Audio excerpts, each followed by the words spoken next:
Bonjour les amis, fans de l'Olympique Lyonnais, bienvenue dans cette vidéo de présentation du match entre l'Olympique Lyonnais et l'OGC Nice. Match hyper important puisque nous devons absolument gagner des points en championnat, notamment à domicile et face à des adversaires directs. Et Nice en est un, donc ça aura lieu dimanche. Je vous invite à venir suivre le match en live avec moi. Vous pourrez commenter dans le chat. Je vous invite d'ailleurs à aller liker la vidéo dans l'onglet en direct pour aider au référencement. On parlera ensuite de la finale de la Copa Libertadores avec Botafogo et également du championnat du monde des clubs puisque les deux choses sont très liées et elles sont importantes pour Botafogo mais aussi évidemment pour nous. On reviendra sur ces sujets donc à la fin de la vidéo. Donc Pierre Sage qui était aujourd'hui seul, hier, seul en conférence de presse, puisque les joueurs ont eu du repos, ce qui me paraît tout à fait logique. On a joué loin, beaucoup d'heures d'avion. Vendredi, finalement, il n'y a eu pas grand-chose, puisque les joueurs ont eu une journée de récupération. Seuls ceux qui étaient aux soins étaient présents au Groupama Stadium.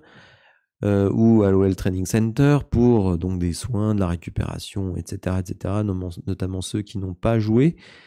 Et donc, seul Pierre Sage s'est présenté en conférence de presse. Alors, on est d'abord revenu sur le match de Karabag et on va dire globalement, ce qui a plu à Pierre Sage, c'est de pouvoir faire des rotations, moins qu'à Hoffenheim, donc de gagner le match, de donner de la confiance à ceux qui jouent moins.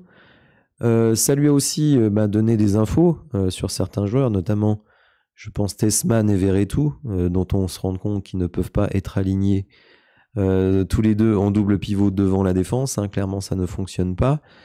Donc, soit, si on veut aligner ces deux joueurs-là, il faut jouer en 4-3-3, soit il faut mettre deux autres personnes devant la défense si on veut jouer en 4-2-3. Donc ça, c'est de bons enseignements pour Pierre Sage.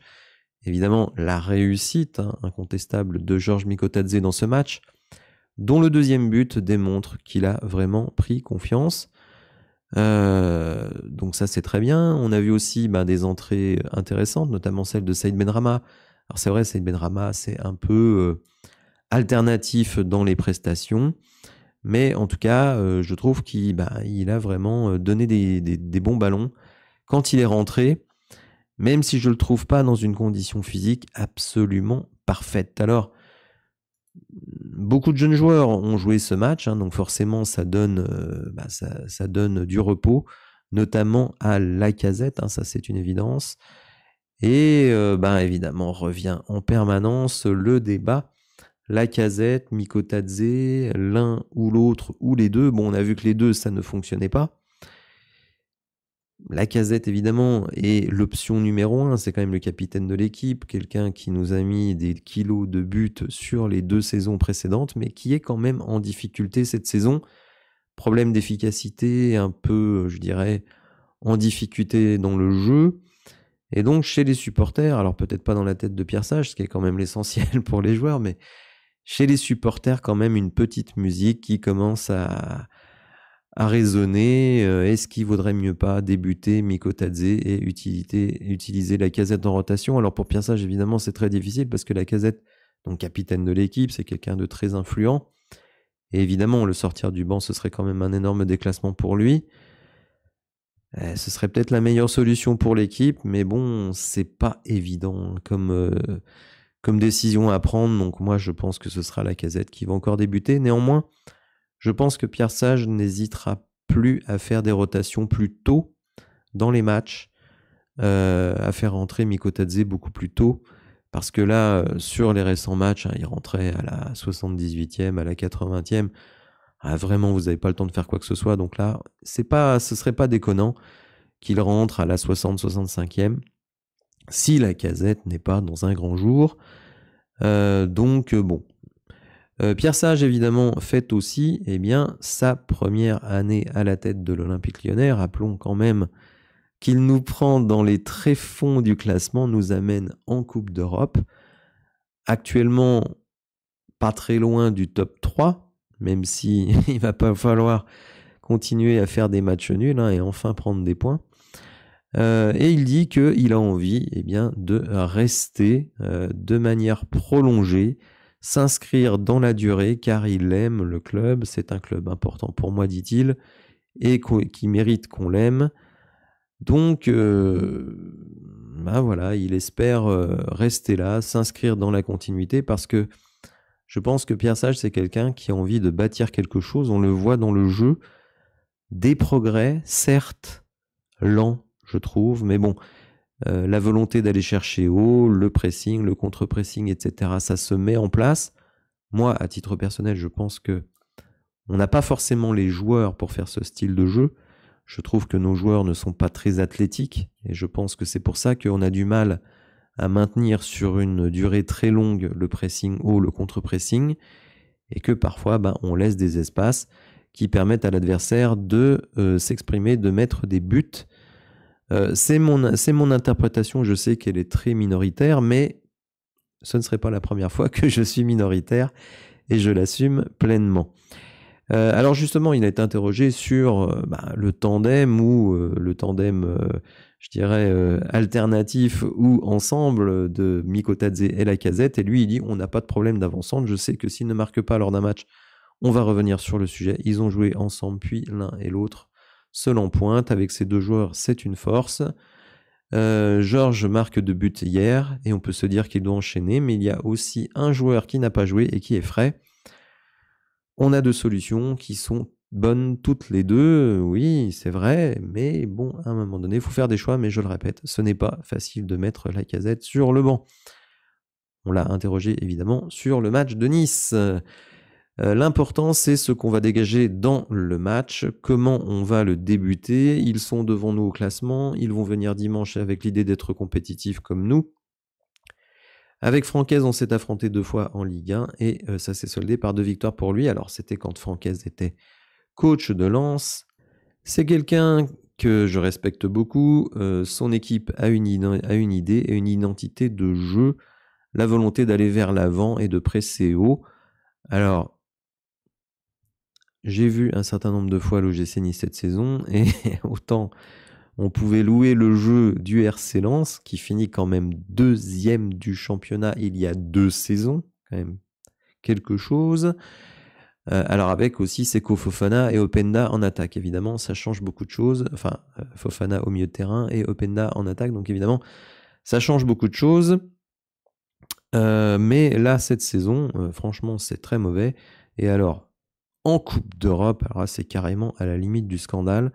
Ce que propose l'OGC Nice, moi je pense qu'il faut les punir rien que pour ça, parce que franchement, l'image qu'ils donnent du foot français est absolument catastrophique. Alors justement, Francaise qui a quelques soucis de santé, Pierre Sage dit « j'ai une grosse pensée pour lui, j'espère qu'il sera en forme ce dimanche ». C'est vrai que Francaise, c'est un des rares entraîneurs qui admet avoir des soucis de santé mentale. C'est quelque chose qui est peu abordé. C'est vrai qu'il y a une pression énorme sur les entraîneurs. Il y a une pression sur les joueurs, c'est une évidence, mais il y a une grosse pression sur les entraîneurs. Et quand vous vous sentez pas bien, et visiblement il ne se sent pas bien à Nice, tout le monde dit qu'il n'a qu'une envie, c'est de quitter le club. Lui qui vient juste d'arriver. De toute façon, quand vous n'êtes pas bien dans un endroit, il faut changer. Bon, il le fera sans doute pas en cours de saison, quoique on ne sait jamais. Mais je ne pense pas qu'il fera une 2e saison à Nice. Alors avant qu'on s'intéresse de plus près à cette équipe, on a parlé de Botafogo, qui est donc en finale de la Copa Libertadores. Et Pierre Sage nous dit c'est un club qui fait partie de notre famille, si on veut. Et on a des joueurs qui sont là-bas, notamment Adrielson, et n'oublions pas Jeffinho, qui a marqué dans le dernier match. On est très content de ce qu'ils vivent en championnat et en Libertadores. On les pousse, on est avec eux. Alors, même si, et là je parle pour moi bien entendu, en tant que supporter de l'Olympique Lyonnais, je n'en ai rien à secouer de Botafogo. Malheureusement, on est bien obligé de souhaiter leur succès, mais on va y revenir dans quelques instants. Alors, puisqu'on en parlait, Nice, actuellement devant nous au classement, à la 5e place, puisque Lens hier s'est imposé, nous sommes redescendus à la 7e place du championnat. On reste à 4 points de la 3e place, hein, évidemment. En cas de victoire contre Nice, eh bien, nous remonterions à la 4e place, même si Lille se déplace à Montpellier, Montpellier dernier du championnat. Marseille reçoit Monaco, donc forcément les deux équipes ne marqueront pas 3 points. Donc c'est vraiment l'occasion de revenir très très proche, puisqu'ensuite on se déplace à Angers. Le PSG est totalement hors de portée. Et la 4e place, elle est un peu bâtarde, puisque vous devez jouer des matchs de qualification. Donc c'est une situation qui, pour nous, pour Lille, c'est pas très grave, puisque eux ne budgétisent pas forcément une place en Ligue des Champions. Mais nous, on budgétise une place en Ligue des Champions, donc forcément, il ne faut pas viser la 4e place, il faut viser la 3e place, et ça passe forcément par une victoire contre Nice, puisque certes, ensuite, on se déplace à Angers, mais ensuite, on se déplace à Paris. Et sur ce que les deux équipes montrent depuis le début de la saison, on ne peut pas dire que les 3 points sont garantis, loin de là. Donc évidemment, au classement, une situation très très très nécessaire, une victoire et rien d'autre pour ce match. Alors passons à Botafogo, donc autre club de Eagle Football Holdings détenu par John Textor. En fait, Botafogo, c'est vraiment le club qui fait kiffer John Textor. Je ne comprends pas qu'ils ne revendent pas l'Olympique Lyonnais, puisque finalement avec l'Olympique Lyonnais, il n'a que des problèmes, notamment financiers. Bien écoutez, moi j'aurais envie de lui dire, mais écoute mon grand, revends l'Olympique Lyonnais, achète-toi un club de Championship, donc de 2e division anglaise, et puis fais ton business avec Botafogo, avec ce club de Championship, et puis, eh bien écoute, vends-nous à quelqu'un qui a les moyens de mettre la main à la poche et de nous remettre sur les bons rails. Néanmoins, pour le moment, la situation, elle est ce qu'elle est, et vous allez voir que dès lors que il y a une sorte de caisse commune entre tous les clubs du groupe Eagle, eh bien, nous avons tout intérêt à la réussite de Botafogo. Donc Botafogo en finale de la Copa Libertadores, qui est la Ligue des Champions d'Amérique du Sud. Le match se jouera ce soir à 21h, je pense. Il sera diffusé sur la chaîne L'Équipe, donc pour ceux qui veulent voir le match. Et outre l'aspect sportif, évidemment, remporter une coupe comme ça, c'est évidemment très très important. Mais c'est surtout, pour nous en tout cas, un gain de 20 millions de dollars pour Botafogo. Donc ça, c'est quand même pas rien. Aider aussi à la valorisation des joueurs. À l'image, vous avez Igor Jesus qui fait son Kamehameha pour les fans de Dragon Ball Z. Je vous avoue que je l'ai appris ce matin, hein, je ne suis pas du tout de cette génération Dragon Ball Z, mais bon bref. Et Igor Jesus, donc, qui est parmi les 3 stars de cette équipe, hein, si on rajoute Thiago Almada et Luis Enrique, eh bien celui qui a le plus vocation à quitter le club à la fin de la saison brésilienne, je précise. Donc je crois qu'il reste seulement 2 matchs dans le championnat brésilien, et Botafogo est actuel leader, avec 3 points d'avance, je crois, sur le 2e, Palmeiras, qu'ils ont battu en championnat récemment. Et donc, évidemment, 20 millions qui rentrent dans les caisses de dollars, mais aussi, et ça c'est peut-être même encore plus important, une qualif pour la Coupe du Monde des clubs 2025, puisque Botafogo, pour pouvoir aller dans cette Coupe du Monde des clubs, eh bien, doit gagner la Libertadores. Une défaite ne leur permettrait pas d'y aller. Et cette Coupe du Monde des clubs, c'est une donc, compétition qui est organisée par la FIFA. Alors je dirais que sur le papier, c'est une belle compétition. Vous avez tous les meilleurs clubs européens, les meilleurs clubs asiatiques, les meilleurs clubs africains, les meilleurs clubs donc américains et d'Amérique du Sud. D'ailleurs, l'Inter Miami a été qualifié, je dirais, de manière un petit peu par-dessus la jambe, parce qu'il fallait absolument Lionel Messi dans cette compétition. Je crois qu'ils se font éliminer en 8e, en quart de finale des playoffs de MLS. Et finalement, ils ont été repêchés. Enfin bon, bref, un petit peu de magouille. On connaît la FIFA. Donc je dirais que sur le papier, c'est une belle compétition. Vous avez 32 clubs donc mondiaux qui vont s'affronter sur le mode de la Coupe du Monde des Nations. Mais évidemment, elle fait jaser tout simplement parce que elle vient là où il n'y avait habituellement pas de compétition, donc les joueurs pouvaient se reposer.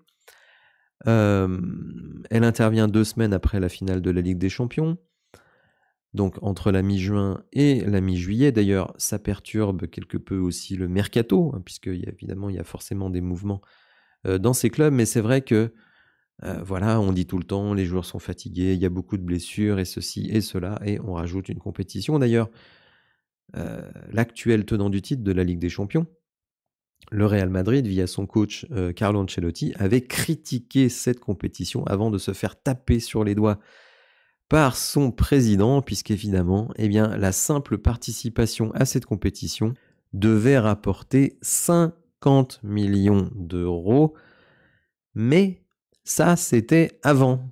Parce que quand Gianni Infantino a lancé cette compétition, il espérait lever une dotation de 4 milliards d'euros ou de dollars, bon, on va pas chipoter, en vendant cette compétition un petit peu partout et donc faire un maximum de blé. Seulement, ça, c'était avant. Et malheureusement, depuis, eh bien, les tours de table avec les éventuels diffuseurs se sont soldés par des échecs absolument énormes. Et bien que la compétition se déroule aux États-Unis, donc sur le sol américain, alors il y aura sans doute des belles affluences, parce que vous avez quand même des équipes superbes, vous aurez des très très belles affiches.